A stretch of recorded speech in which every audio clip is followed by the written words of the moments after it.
Okey, kalau saya pencen dah cukup 1 kilo, apa yang saya nak buat untuk teruskan kelangsungan hidup? Okey, kalau dah cukup 1 kilo, dia ada 2 cara lah. Sebenarnya, sepatutnya duit pencen kita ni datang daripada harta.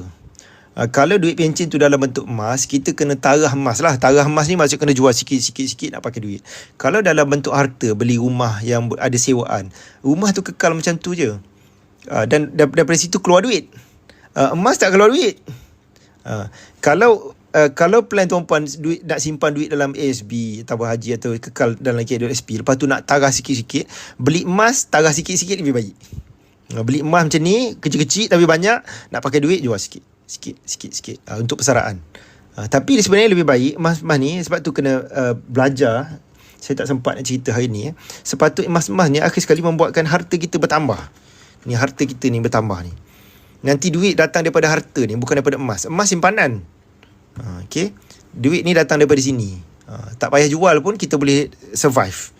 Okay. Kena ambil masa Encik Spyglass belajar. Saya pun rasa bimbang jugalah. Ramai yang nak 5 tahun pencen baru kelang kabut nak fikir untuk persaraan. Masa tinggal 5 tahun lagi. Dah kerja 20 tahun, 25 tahun, 30 tahun. Tapi 5 tahun terakhir baru fikir pasal persaraan. Dah kelang kabut tau. Okay. Ada jalan lah, tapi tak semudah orang muda lah. Okay. Siapa yang masih ada tempoh panjang, persaraan ni kena fikir sekarang, kena rancang.